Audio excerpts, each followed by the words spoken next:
कौन सी आज़ादी मना रहे हैं हम लोग? ये किस मुल्क में हम आज़ादी मना रहे हैं? उस मुल्क में जहाँ 18 महीने की बच्ची के साथ ज़्यादती की जाती है।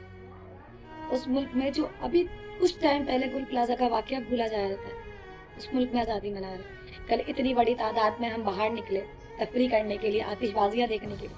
लेकिन उस बच्ची के लिए प्रोटेस्ट करने कोई नहीं निकला। उस ज़ैनब के लिए प्रोटेस्ट करने कोई नहीं निकला जो 8 साल की बच्ची थी।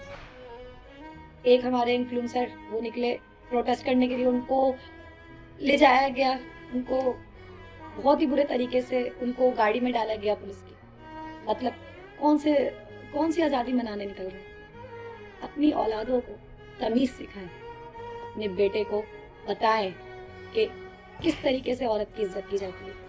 अगर आप लोग ये सब नहीं बताएंगे और उनको सिर्फ इसी टपलियों में लगा के रखेंगे तो कल को आपकी औलाद भी वही करेगी जो 18 महीने की बच्ची के साथ उसके कज़न ने किया। अपनी बेटियों को खाना बनाना मत सिखाएं, वो कर लेगी। हर बेटी का फर्ज होता है, हर औरत कर लेती है। उसको बंदूक चलाना सिखाएं, उसको सिखाएं कि उसको अपने लिए कैसे लड़ना है। कौन से मुल्क में आज़ादी मना रहे हो यार? ये आज़ादी है, इसको आज़ादी नहीं कहते। ये सिर्फ हमारी कुछ टाइम की तफरीह होती है। आपका खुद का ईमान आपको कभी गवारा नहीं करेगा कि आप इतनी छोटी बच्ची को याद भी नहीं कर रहे हैं। कुछ टाइम पहले उसका वाक़या हुआ। काश आप लोग इतनी तादाद में उसके लिए प्रोटेस्ट करने निकलते तो उसकी माँ के आंसू शायद आज काम आते, शायद उसको इंसाफ मिल सकता। आज उसकी माँ खुद अकेली लड़ रही। अल्लाह ना करे कल को आपकी बेटी हो, आप सिर्फ अपने घर में शोक मनाओगे, सब ऐसे ही बैंड बाजे बजाते रह जाएंगे। अगर आप लोगों ने आज इन चीज़ों को नहीं समझा तो।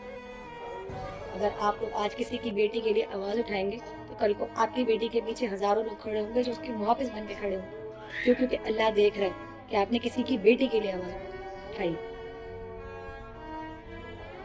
हम भूल गए सब कुछ, हम फ़लस्तीन भूल गए, हम सब कुछ भूल गए। असल मुसलमान तो फ़लस्तीनी है।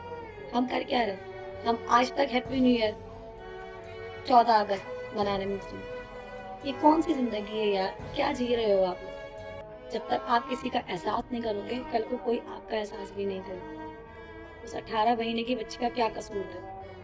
हमारे यहाँ के कुछ दरिंदे, कुछ उनको मर्द नहीं कहा जाएगा, उनको दरिंदे कहा जाएगा, जो लोग ये कहते हैं कि अपनी बेटियों को सही कपड़े पहनाओ। उस 18 माह की बच्ची ने कौन से ऐसे कपड़े पहने थे जो उसके साथ ये सब कुछ हुआ? उस 8 साल की ज़ैनब ने क्या पहना था ऐसा जो उसके साथ ये सब कुछ हुआ?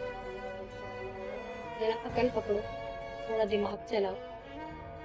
बाहर मुल्क में अपने लिए प्रोटेस्ट किए जाते हैं, छोटी से छोटी बात के लिए। और हमारी यहाँ ज़िंदगी उजड़ रही है। 18 महीने की बच्ची यार, कम से कम सोचो।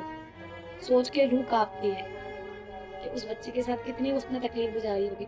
उसकी माँ को देखो, उसकी माँ को देख के अगर आपका दिल नहीं लरज़ रहा, तो यकीन मानिए कि आप भी माँ कहलाने वाली। अपने बच्चों को बाज़ें दिलाने से बेहतर है उनको तमीज़ सिखाओ, उनको ये चीज़ बताओ। आज जुम्मे का दिन था, आज 14 अगस्त थी तो जुम्मे का भी दिन था। मैंने लोग बच्चों को देखा कि वो किस तरीके से शोर-शराबे।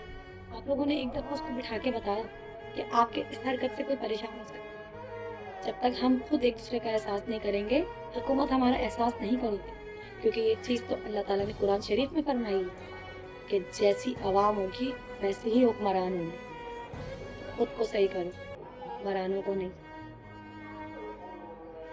आज की वीडियो यहीं तक थी। मैं आप लोगों ने देखा होगा मेरा एक कॉन्सेप्ट है कि मैं कॉमेडी वीडियो बनाती हूँ वरना सॉन्ग्स पे वीडियो बनाती हूँ। मेरा कल से बहुत दिल दुखा, मैंने नहीं बनाया कुछ भी, मैं नहीं चाह रही थी कुछ भी बनाना। आज मेरा पारा थोड़ा-सा हाई हुआ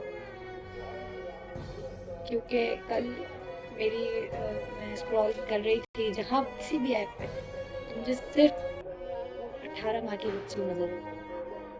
मुझे नहीं देखना था कि कल क्या हो रहा था बाहर, मुझे नहीं इस चीज़ से कोई भी डर था। लेकिन मैं खुद भी एक माँ हूँ, तो मैं इस चीज़ को महसूस कर सकती हूँ कि उसकी और उस औरत के दिल पे क्या गुज़र रहा है। उस औरत का दर्द मैं महसूस कर सकती हूँ। मुझे खौफ़ आने लगा अपनी बेटी से, मैं डरने लगी, लेकिन मुझे डरना नहीं, मुझे उसको मज़बूत बनाना है।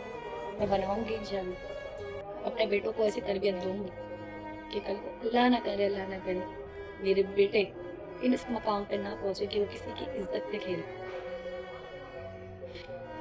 आज की वीडियो यहीं तक थी।